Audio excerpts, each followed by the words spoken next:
Hello दोस्तों, आज की कहानी है जिस्म की भूख भाग 63। सूरज की पहली किरण उसके खूबसूरत चेहरे पर रोशनी बिखेर रही थी। सिद्धांत कमरे से निकलकर बाहर आ चुका था। एक नज़र उसे देखकर हट जाना चाहा तो सोफे पर सिकुड़ी सिमटी सी सो रही थी, पर जा ना सका। मेरी नींद चैन लूटकर खुद गद्दे बेचकर सो रही है और कहती आप कहीं और तो नहीं इन्वॉल्व हैं। साल भर से इसके साथ हूँ, फिर भी उसके चेहरे पर बिखरी लटों को पीछे करने के लिए जी मचलने लगा, पर अगले ही पल खुद पर लानत भेजता हुआ वापस मुड़ गया। उसके हाथ के ब्रेकफास्ट लेने से बेहतर मैं कैंटीन में ले लूँगा कुछ। वो जल्दी जल्दी फ्रेश होता बाहर निकला, कपड़े पहने और एक नज़र सोफे पर डाली। कहाँ गई ये बेवकूफ़? उसे ढूंढता वो बाहर आया, वहाँ भी नदारद। चलो आज ऐसे ही निकले रूखे बीके। सिद्धांत, मैंने टेबल और ब्रेकफास्ट लगा दिया है, प्लीज़ चलकर टेस्ट कर लो, शायद पसंद आ जाए तुम्हें। वो टेबल को सजाते उसे देखने लगी, जो आंखें बड़ी करके उसे देख रहा था। इतना फास्ट? उसने मन में सोचा। हाथ जले हुए खाने बनाने में वक्त ही कितना लगता है। तिरछी मुस्कान लिए वो टेबल की तरफ बढ़ा। ये जलेबी, पकौड़े और ये हलवा, ये सब तुमने बनाए हैं? सिद्धांत को जरा भी यकीन नहीं था, फिर भी उसकी तरफ देखा जो एकटक उसे ही देख रही थी। वो गड़बड़ा गई, झट से नजरें नीचे कर ली। मैंने ही बनाया है। अंशिका चेयर खींचते उसके पेट लगाने लगी। तुम झूठ भी बोलती हो, कल तक तो चाय भी करेले जैसी बनाई थी और आज ये जलेबी। सच सच बताओ। अंशिका लंबी सांस लेती ही बोली। तुम पेड़ क्यों गिन रहे हो? आम खाओ ना। उसने जलेबी का एक टुकड़ा उसके मुंह में ठूस दिया, जबकि वह घूर कर रह गया। खैर, ये सब पुराने तजुर्बे हैं अपने पति को मनाने के, कोई नया आजमाओ। मुँह बनाते हुए बाहर निकलने लगा कि पीछे से अंशिका की आवाज़ उसे जलाने को काफ़ी थी। किसने कहा मैं अपने पति को मना रही हूँ? हाँ, वो तो पहले ही लट्टू है मुझ पर, बस एक इशारा काफ़ी है। इतने एतमाद से ये बात उसने कही कि उसे देखकर रह गया। सच ही तो कहा था उसने, एक इशारा ही काफ़ी था। मुस्कुराती आंखों से उसे देखती वो उसके अंदर के जज़ाक भड़का गई। गुस्से में बाहर निकल गया। उफ, ये लड़की। कार में बैठते हुए एक नज़र गेट देखता है जो उसे अब भी मुस्कुरा कर देख रही है। वो झट से कार आगे बढ़ा देता है। अंशिका अंदर चली जाती है। घर के बाकी काम निपटा कर वो बैठी ही थी कि हवेली से फ़ोन आ गया। कुछ अच्छा नहीं लग रहा है, भाई को समझाओ बस कि आ जाए। इतनी बड़ी जिम्मेदारी नहीं उठा सकता मैं। सिद्धांत आज भी मुँह फुलाया था, पर अंशिका इस मामले में बेबस थी। सिद्धांत वापस जाने का सोच कर आया ही कहाँ था। रानी माँ ने कॉलेज खोलने के लिए मंत्री जी से बात कर ली है। जो प्रोजेक्ट भाई ने पूरा कर पाया वो माँ ने मुझे कर दिया है। जल्दी हमारे खूबसूरत गाँव में एक बड़ा सा गर्ल्स कॉलेज होगा और सारी लड़कियां पढ़ने के लिए बाहर नहीं जाएंगी। वैसे भी जाती ही कहाँ हैं। विक्रांत ने बात शुरू की तो 1 घंटे बाद दुखी मन से फ़ोन किया। अंशिका काफ़ी देर तक सोचती रही।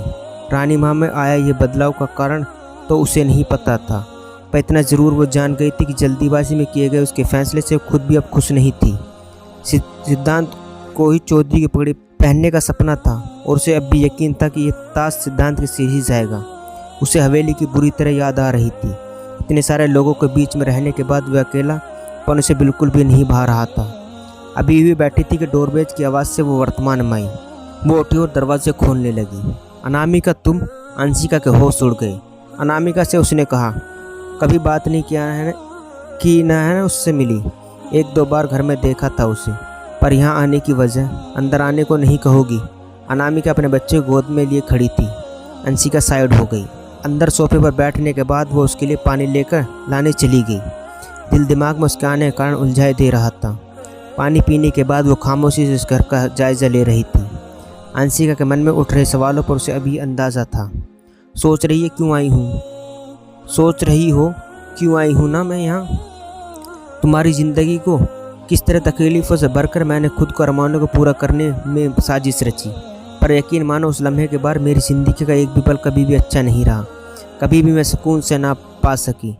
जिसके लिए सब कुछ किया उसने मुझे कभी एक नज़र भी ढंग से देखा तक नहीं, और अब तो वो चला भी गया है, पर मेरे दिल का बोझ वो शायद कभी कम नहीं हो सकता।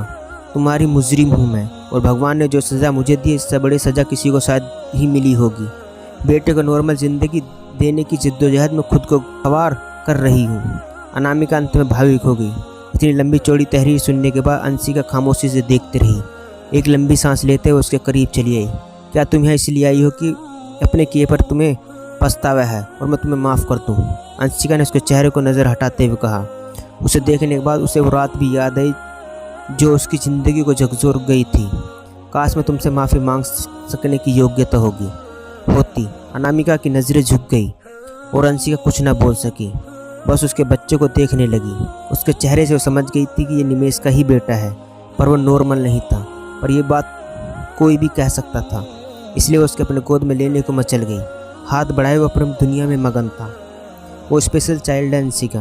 भगवान ने मेरे कर्मों की सज़ा मेरे बच्चे के रूप में मुझे दी है कि वो सब बच्चे जैसा नहीं होगा, नहीं वो बोल सकेगा, नहीं समझ सकेगा। अनामिका दिल के गुबार हल्का कर रही थी, पर अंशिका को इस जरा भी सहानुभूति नहीं थी। हाँ, उसे पीयूष के लिए अफसोस था। क्या नाम दिया है इसे? अंशिका उसके बालों में हाथ फेरती बोली, जो मुंह में उंगली डाले खेल रहा था। पीयूष, अनामिका उसे सीधी करते हुए बोली। वो अभी भी उसकी गोद में लेटा हुआ था। अंशिका ने उसके गालों पर प्यार किया। वो अनामिका से ज़्यादा बात नहीं करना चाहती थी, नहीं उसे अब निमेश से कोई मतलब था। अनामिका को समझने में देर न लगी। मुझे अब चलना चाहिए शायद, उठते हुए मायूसी से बोली। अंशिका के ठंडे रिस्पॉन्स से वो निराश थी। गेट तक जाते हुए अंशिका ने उससे कोई बात नहीं की, यहाँ तक कि वो कार में बैठ गई और आखिरी नज़रों से देख आगे बढ़ने लगी कि अंशिका विंडो पर झुककर बस इतना ही बोल सकी, पता नहीं कभी तुम्हें माफ़ कर सकूंगी या नहीं, पर यकीन मानो कभी भी मैं तुम्हें बद्दुआ नहीं दी है। और इस बात के लिए मुझे अफसोस हो रहा है कि निमेश तुम्हें भी छोड़कर जा चुके हैं। काश वो किसी के साथ वफा कर सकता। मैं उसके लिए ज़रूर उदास हूँ कि कभी अच्छे दोस्त भी थे हम। पर खैर, बस इतना ही कहना चाहती हूँ अनामिका कि आइंदा मेरे घर में मेरी ज़िंदगी में मत आना। यही अपने लिए माफ़ी समझ लो या जो भी, बट मैं तुम्हें कभी नहीं देखना चाहती। तुम्हें देखकर मुझे निमेश की याद आ गई, जो मैं कभी नहीं चाहती। सो प्लीज़ आइंदा मत आना। अंशिका इतना कहकर पीछे हटी और तेज़ी से मुड़ते अपने घर की तरफ बढ़ती चली गई।